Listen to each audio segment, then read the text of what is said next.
Hola, mi nombre es Michelle Alejandra Aderman Velasco, soy de Campus Chiapas, estudio la carrera de Negocios Internacionales de octavo semestre y el objetivo de este video es emitir mi opinión personal acerca de los dos eventos que considero más importantes en el sistema financiero mexicano y que ocurrieron entre los años de 1975 al año 2000. Bueno, los eventos que yo decidí elegir es la nacionalización de la banca en 1982 y el error de diciembre en 1994. Para ello voy a explicar por qué los elegí a continuación.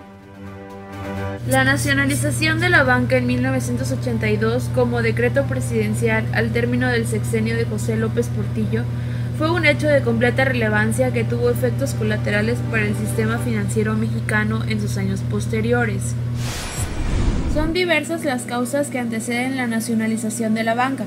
Sin embargo, el principal detonante de esto se concentra en la quiebra de las finanzas públicas como intento de saldar la deuda externa del país que para el término del año de 1982 ascendía a 90,000 millones de dólares. Posterior a este suceso, continuaron una serie de acontecimientos que fomentaban la búsqueda de una decisión por parte de López Portillo para frenar la crisis. Dentro de estos acontecimientos se encuentran las dos devaluaciones en los meses de febrero y agosto de 1982, el colapso del comercio exterior debido a la crisis de 1981, por la baja de los precios internacionales del petróleo y la disminución de las reservas del Banco Central por la problemática del valor del peso respecto al dólar, que a su vez provocaban la especulación y fuga de capitales. Desde mi opinión, la decisión tomada por el presidente José López Portillo de nacionalizar la banca se argumentó no solo en principios políticos que buscaban proporcionar de estabilidad al país, sino también se basó en medidas multidisciplinarias para erradicar aquellas acciones perjudiciales desarrolladas por la banca múltiple que afectaban tanto el sistema financiero como la economía mexicana. Tal como explica el autor Carlos Tello en su libro La nacionalización de la banca en México, la banca múltiple realizaba diversas acciones poco conocidas que de una u otra manera frenaban el ejercicio económico, ya que dichas acciones se concentraban en el desenvolvimiento de la banca bajo una legislación que la beneficiaba, que no desempeñaba adecuadamente su papel de intermediación financiera en la economía y descansaba en medidas especulativas y otras prácticas desfavorables para la economía que realizaban para multiplicar sus utilidades. Conforme crecía la actividad financiera del país, el poder adquirido por la banca múltiple se consolidaba. Sin embargo, para el año de 1981, eran dos las instituciones de banca múltiple quienes reunían alrededor de la mitad de las sucursales, de los activos, de la captación bancaria y de las utilidades del sistema bancario nacional.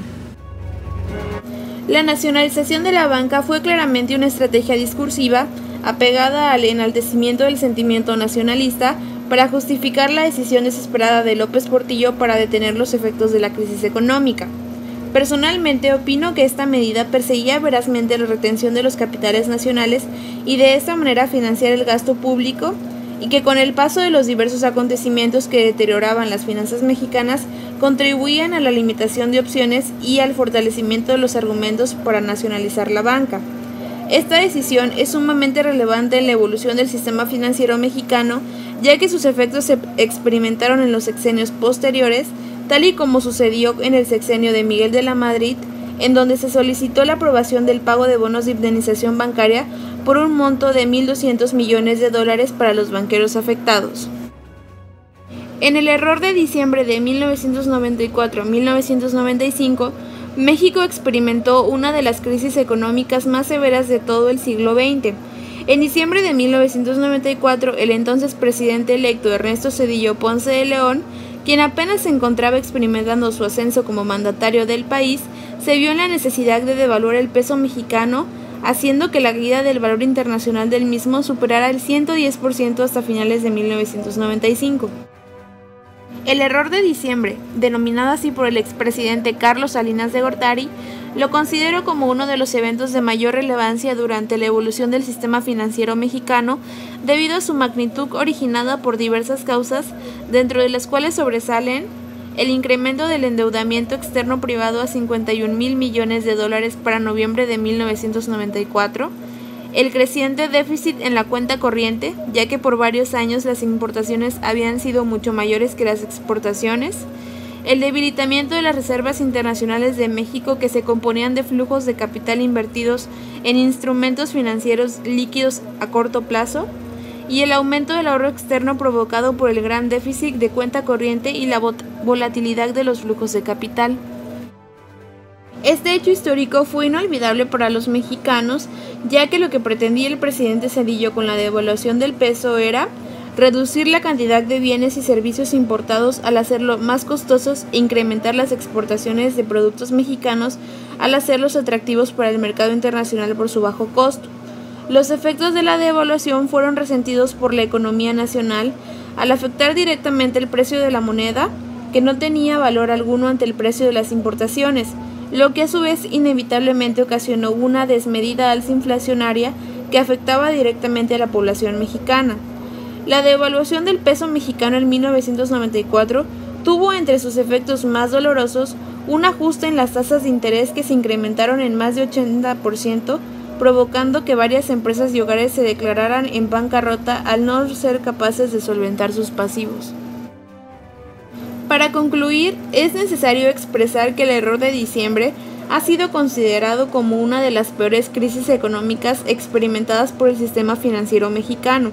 en donde la especulación y volatilidad del valor de las divisas jugaron un papel preponderante para que cierto capital nacional fuera transferido rápidamente a otros mercados. No obstante, los efectos para la economía nacional en general fueron catastróficos, haciendo que muchas personas perdieran la mayor parte, si no es que todo su patrimonio en cuestión de horas. Espero que este video haya sido de su agrado y muchas gracias por la atención prestada.